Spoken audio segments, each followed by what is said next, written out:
Hey guys, it's Jackson Davis here. This is the second video in the series about Prussia. If you want to see the first video, go check it out. It gives the context of Prussia. In this video, we will talk about Frederick I, the King of Prussia, and his life and the type of person that he is, and what type of reformer and so on. The time period we are starting in is the year 1701. The reason I started at this date is because this is the start of the rise of Prussia in geopolitical terms, because this is when Prussia is officially crowned a kingdom. So let's get into this.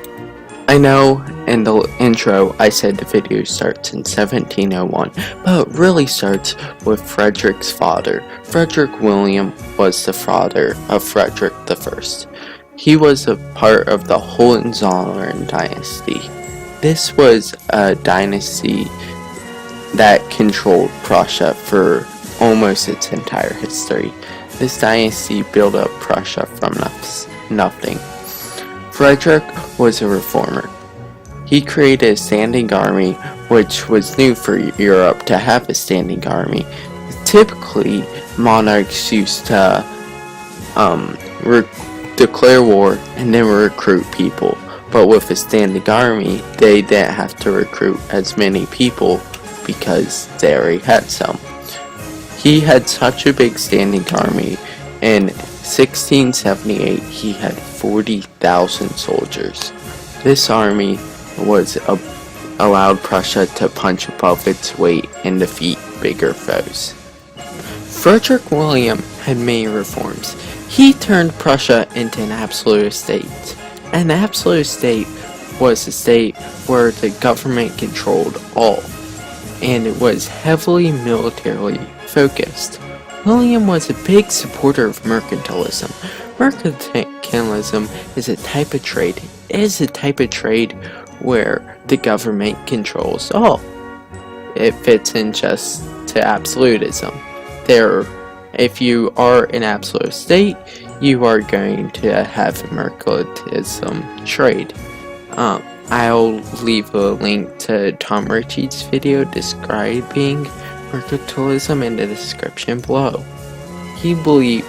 But anyways, Frederick William believed that the government should have all the power and the citizens should have none. Now let's get to what the video is about. First, we will talk about who Frederick is. He had 3 wives and many mistresses. At the end, he only ended up with 1 kid. That 1 kid was Frederick William I, better known as the Soldier King. But Frederick I's most notable achievement is the elevation of Prussia to a kingdom. You see, before the coronation of Frederick I in 1701, Prussia, or as I should say, Brandenburg Prussia, was an elector state of the Holy Roman Empire. This is why Frederick's father is sometimes called the Great Elector of Prussia. But now, under Frederick I, is elevated to a kingdom. Let's talk about how he did this.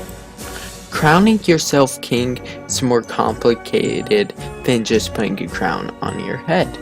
To compare it to something in modern terms, it's like becoming a country. You are only a country if other countries say you're a country. Replace the word with country with kingdom, and it isn't much difference. So if Frederick I puts a crown on his head, it doesn't mean he is a king. It's only the recognition of other countries saying that he is a kingdom that makes him a king. So to get some recognition for Prussia becoming a kingdom, Frederick I made a deal on the Crown Treaty with the Habsburgs. The Habsburgs were a very prominent group in European politics. They controlled many countries and they were just a family. But the 2 countries that we will be talking about under the Habsburgs is Austria and Holland, also called Dutch. He would give the two Habsburg countries 8,000 men for the War of the Spanish Succession against Louis XIV. In return for the 8,000 men, Austria and Hungary, Holland would both recognize Prussia as the kingdom they really are. There is another challenge Frederick faced when crowning himself king. He couldn't crown himself king inside of the Holy Roman Empire because any province in the HRE couldn't have kingdoms in it, because as one of the titles of Holy Roman Emperor was also King of the Romans, so you couldn't have two kings. But he could crown himself king in Prussia because that was outside of the Holy Roman Empire. But there was again another problem. The Polish-Lithuanian Commonwealth was also control of Western Prussia. Prussia had Eastern Prussia. He could not call himself King of Prussia because that would imply he had both territories and that he was king of all the people in Prussia. So, because of this, he had to call himself king in Prussia.